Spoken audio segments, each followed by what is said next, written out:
because people in Australia don't have the understanding of the history of police killings and things here, and we really appreciate you talking to us, so thank you. I've been tossing up about doing another podcast for a while just because I felt like I hadn't had much to say. And then in the last week, too much to say. A lot of crazy things have happened, and then a lot of just nationally, internationally. And then I got triggered by this reporter from Channel 9 in the States interviewing protesters in California about the protests that are happening on since the George Floyd situation. Protests. People are just calling them riots. They're protests. And I know there's obviously some riots occurring throughout, but these are starting off as political protests. And it's this just triggered me. This woman trying to be all compassionate in her very specifically Australian sort of way. Like Australia's got no idea. And I just had to, fuck it. So much has happened in the last couple of months. Personally as well, that's also why I was staying off. Because, had a health thing happen. Wasn't quite sure where I'd go with it if I started talking about it. But anyway, back on now, it's just Something Clever podcast. I'm just basically going to get the stuff off my chest. And I've been going a bit soft as far as my comedy and everything due to isolation and a lack of motivation to really push the sort of stuff I want to talk about when it comes to comedy, because you can throw tweets out and posts and all sorts of crazy stuff, but you won't get a response that you're looking for to know that you're on the right path when you're creating a joke, whether it's being a politically motivated sort of a joke or themed and that sort of stuff. Unless you're performing it in front of the people that it's aimed at and you're not actually hitting those notes and getting those sort of responses, you don't know. So it was one of those situations where and again, this isn't the same thing. This still isn't the same as performing, but fuck me, I needed to say something about this whole situation. There was 400 deaths, Aboriginal people in custody since the Royal Commission in 91. And no police officer has ever been arrested, charged, gone to jail, done time for it. There's going to be another one, another death in custody coming up, a case out of Geraldton soon. And that will be interesting because they straight up shot this lady in Geraldton, and that just never happens. And that was big Australian news for about an hour before it got wedged up against the sport in that particular bulletin. So this is weird. The way she asks it, the way she explains it away is. I really appreciate you giving your perspective, mate, because people in Australia don't have the understanding of the history of police killings and things here, and we really appreciate you talking to us. So thank you. It almost sounds like she's on her way to the horses, on her way to the bloody onto the races in Melbourne Cup Day before she pushes a cop over. That's almost what that's how she sounds to me anyway, that particular tone. It's so dismissive. And the people that act surprised, I mean, this is, all right, so I guess the big difference is African Americans, Black Americans, are in a very different situation to Indigenous Australians. We are very much more like Native Americans. You don't see massive protests like this for Native Americans because they got mowed down. They got their numbers taken right down. And, everyone tries to make direct comparisons and correlations. I always like to point out to people that we never see protests like this for Aboriginal Australia. Yeah, you're just lucky we never had the numbers and that we're spread out, just completely different situations. Whereas the States was built upon the labor of Black Americans. The entire country was built on free labor. The most shit upon people, after Native Americans, of course, they copped it first. But at least Native Americans got pushed out of sight, out of mind, reservation, like stuff like that. And then the States, they just lived on top of the African Americans and just expected them to stay there. So it's a bit of a powder keg situation, whereas with us, Indigenous Australians, pushed out of sight, out of mind, and we're a massive inconvenience more than anything, rather than a powerful hidden force lying beneath the wider community. I mean, just as an example, like we haven't just been mowed down by the general public, we've been mowed down by Corporation Australia. You've got mining companies blowing up sacred sites when I know for a fact that they are meant, whether or not they do it, I don't know, but in the Pilbara in Western Australia, BHP have just blown up a sacred site, and I know for a fact Rio Tinto did, and I know for a fact that all of these mining companies have dedicated departments focused on analyzing sacred sites, and all of these mining companies, all of their deposits are based around Indigenous sacred sites, and they have departments specifically created, and it's their job, it's their sole role, their sole purpose of these departments is to designate these sacred sites and mine around them. And they still just went and blew up a 46,000-year-old cave. They don't give a fuck. And it's always this guy. This is during Reconciliation Week, which is another fucking token. It's like Black History Month in the States. Whereas, just because you decide to pay attention to it for 1 week a year doesn't make it fucking relevant. And it's such a weird, horrible situation. And it always seems to heap up too. Like you had the previous shooting of a jogger in the States, which got a bit of momentum, but you always just need that one thing to push it over. And the video of that dude with his knee on the neck of a black guy in the States just seems to have been the one that pushed everyone over. Don't want to get too bogged down in that because, again, got plenty more stuff to talk about here in Australia as opposed to what's going on in the States. But it's a case of stop being surprised. You got these white friends out there who are sharing posts and all this sort of stuff and being real kind of right behind this sort of thing, which is sweet, which is nice. Sure. Cool. Stop sharing it with your black friends and expecting them to be shocked. Can you believe this? Yes, motherfucker. Yes. Well aware of it. Doesn't make you more woke or all that sort of stuff. I mean, I get people want to be all impassioned and show support to a point, but just be real about it and stop.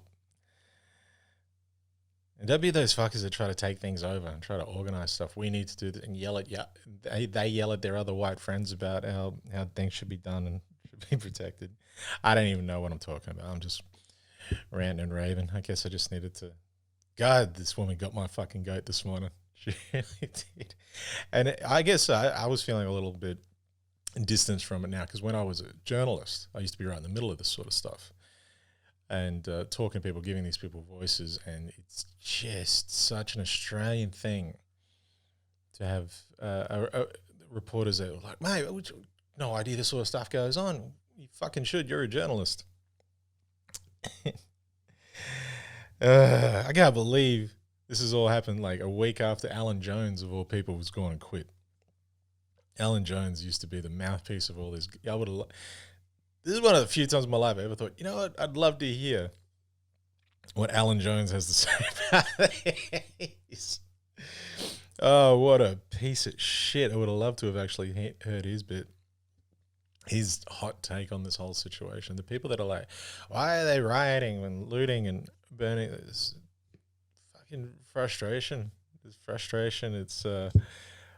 It is such a good point that when you try to do the right thing and protest in the correct way, that shit doesn't work. It's pacified. It's like the bullshit protesting that happens here in Australia where you got to get permits and you can only do it in a certain amount of time and you can only do it in certain areas. fuck that shit. That is the most passively, not even passively aggressive. It's so contrived to the way police forces and governments here in Australia can control the way you protest. It's fucking bullshit. We are so tempered here. And again, they just lucky we don't have the numbers to be able to throw around like this, because, you know, you see the way the French protest. You try to ask them for their permit, and fuck, they burn that place down. This is what happens when people are just pushed to their limits. When they've got the numbers and they finally know that they can, and they just go for it. You can't continue to control people like that. Whereas in Australia, our situation is we're controlled economically, and we're controlled by distance and space and numbers. So we don't really have the power. Like, social media is a great balancing, a great tool. So it's early in the morning. I'm only on coffee. I haven't got any beer. I'm off that as well at the moment. Again, we'll go back to that health thing maybe later. But yeah, the only real power my lot have over here back home is just social media, putting out stories, stuff like that. But even that can just be scrolled through. That's why it doesn't have the same sort of impact. There's something just ridiculous about the amount of numbers and people walking through the streets and united. I'm worried too, though. They may get a result, I mean, in the States, but man, if this doesn't kick off a second wave of COVID and set them back again, I don't know. But there are just times you can just see the clear frustration where they're like, fuck COVID, fuck the police, fuck everything else. Let's just get out there and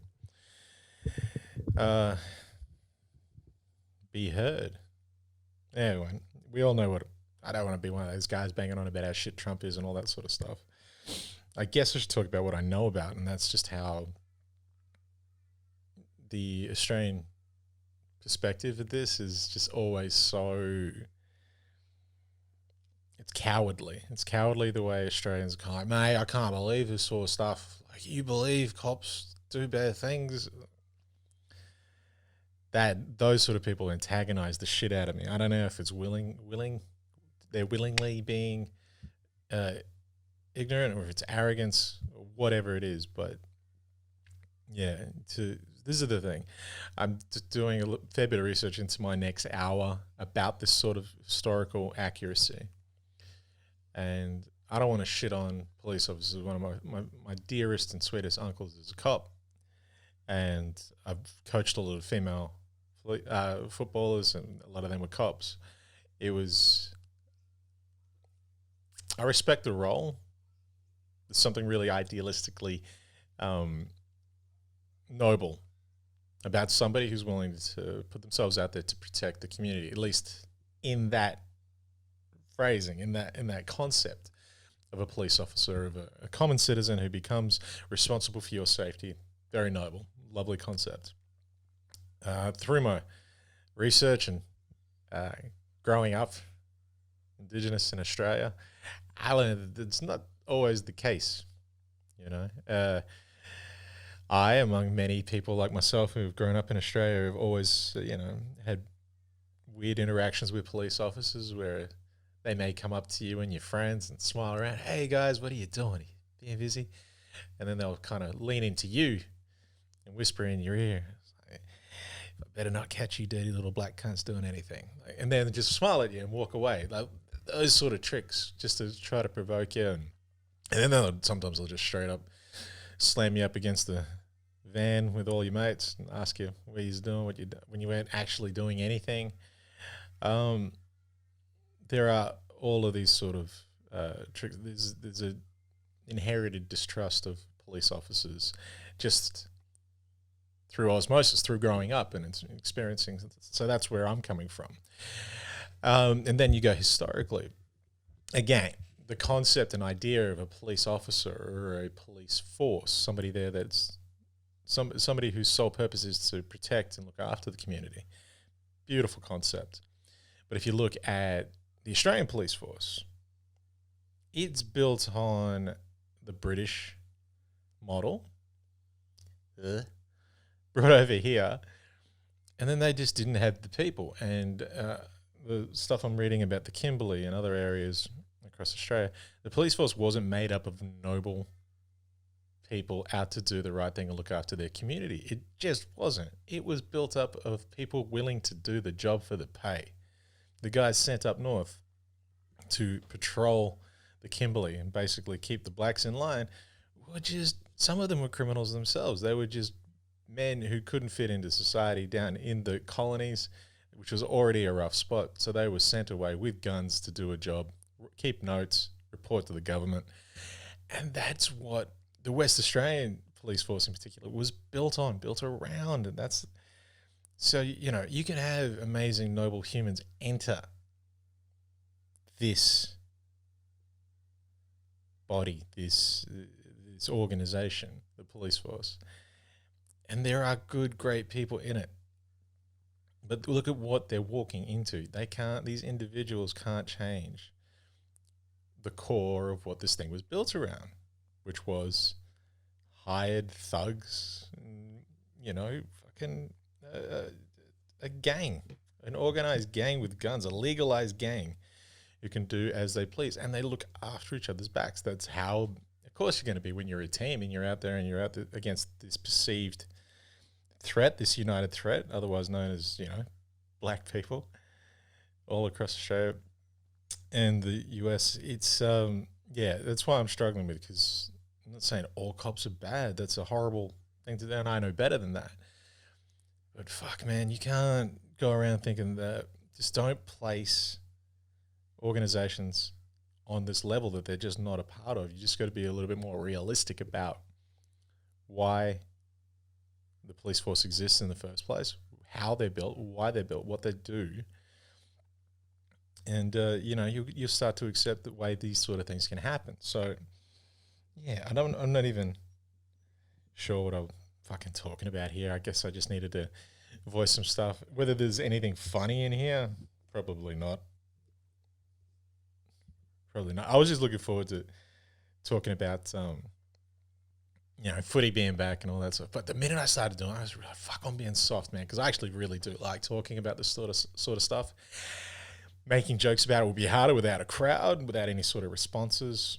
And again, this is the fourth podcast. I was hoping to do one a week, but there was a weird period there where I just wasn't feeling inspired, and also whether or not anyone gave a shit, because you can tell by the views and you can tell by the comments and stuff. So, but, you know, keep pumping it out and keep trying and see what happens, because there are so many things, so many interesting things happening right now. But it's all covered by these protests, and it's all being smothered by that. Yeah, I mean, I wrote a few notes down about it, and again, for people that are surprised about it, it's the difference is in the States, right? They don't give a shit if you film them. They have all these weird constitutional amendments and laws and stuff like that. That legit, you can be getting, you know, you could just plead the fifth over there, rather than over here. If you're in a courtroom, they ask you a question, you got to fucking answer it. Whereas over in the States, they could just literally go, I plead the fifth, I don't have to talk to you, meh. They're such a weird place.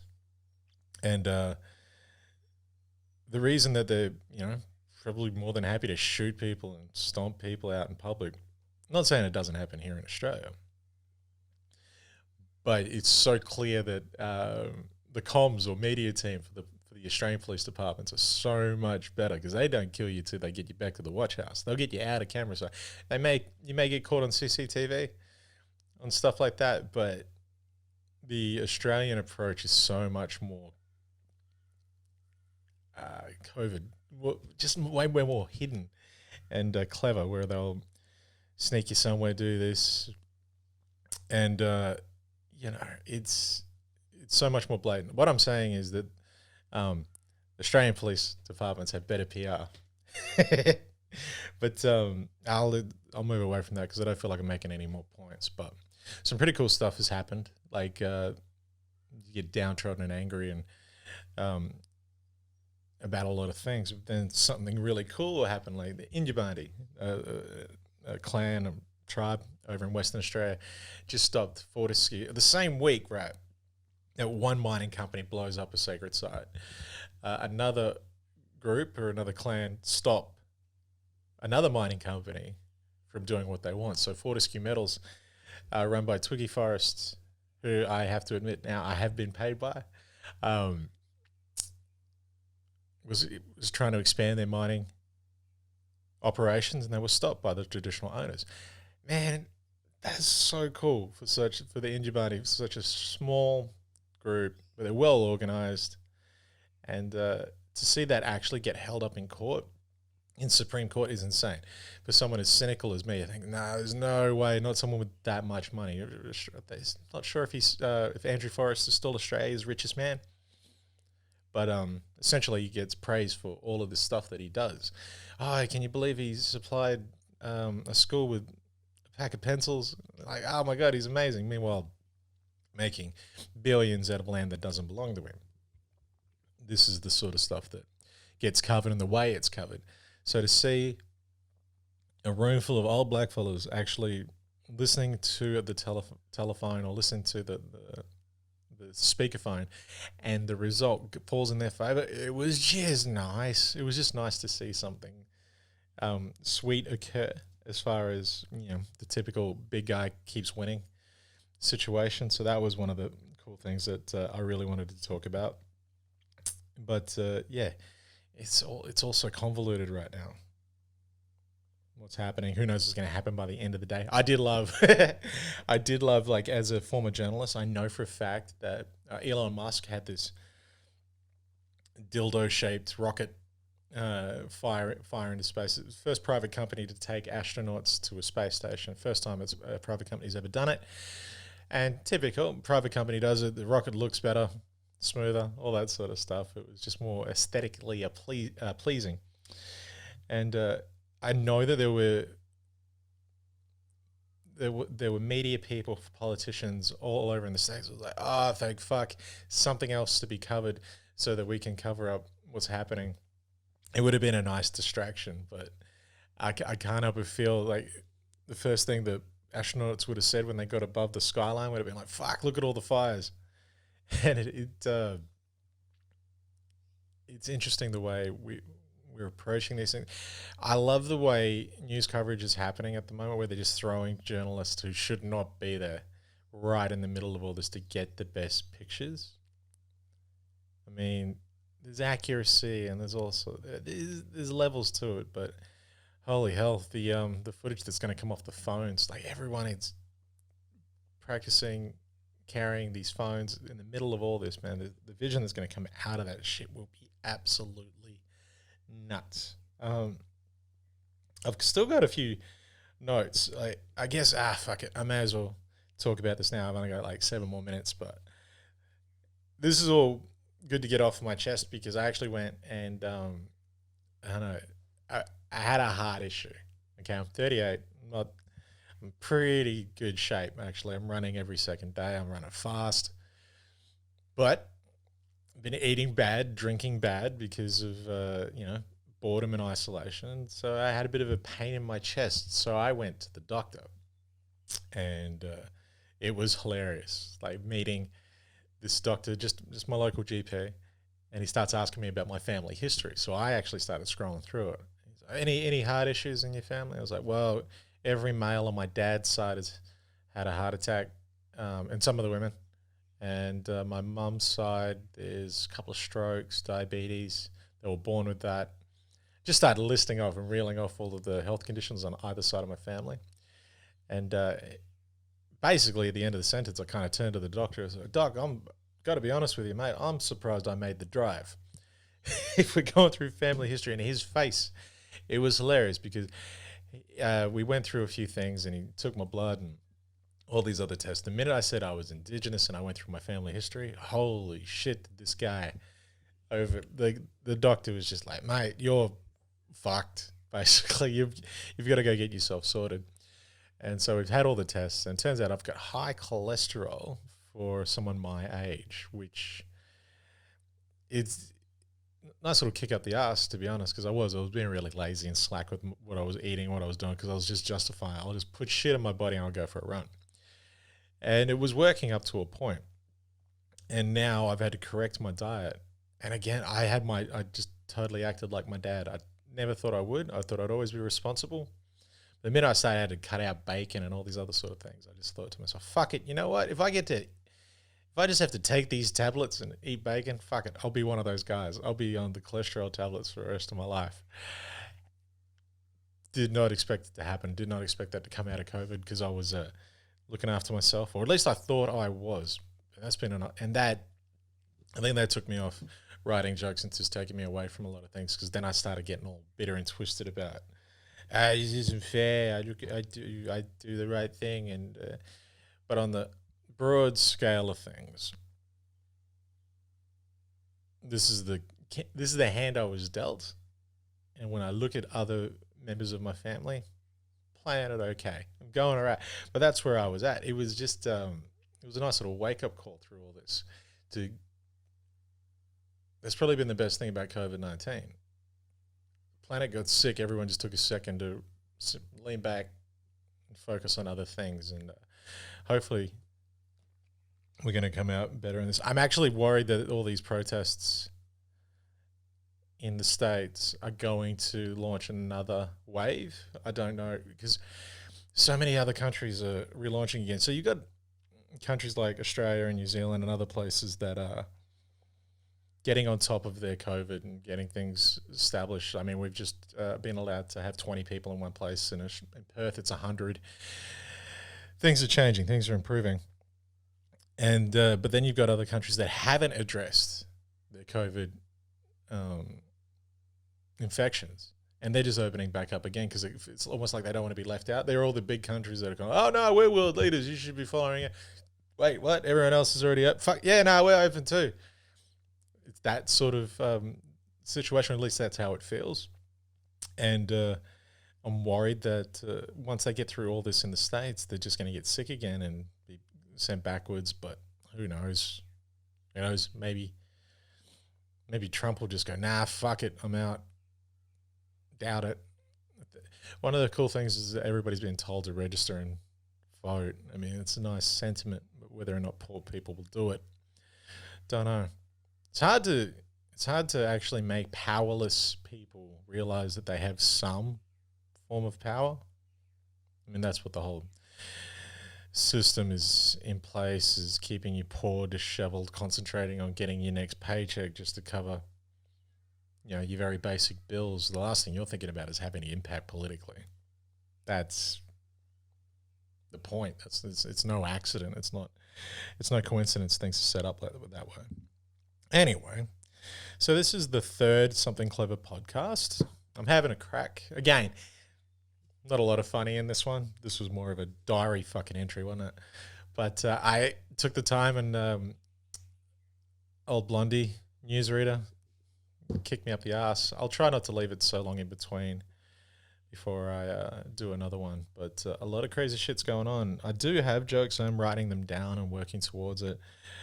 Got a pretty cool idea with a very good friend of mine, Sammy Shah. We're thinking about doing a tour together. Early days. But we're going to have a lot to talk about. And I think everybody's going to want to get out and hear comedy.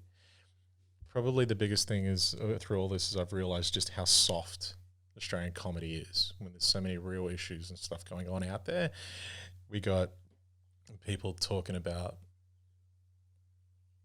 the time they hid in the fridge to see if the light turned out. Shit, like basic shit like that. I also watched a comedy special from a particular comedian last night, and it was fucking awful.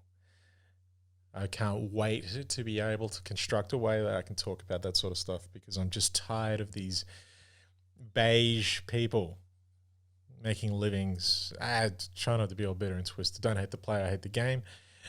But it's kicked me up the ass to write about harder stuff and talk about more difficult stuff, and hopefully be able to do that soon. Popping tablets on stage and shit like that. I can't believe I wrote jokes about my beard. Fucking lazy cunt. Anyway, peace out. Look after yourselves. And yeah, talk later.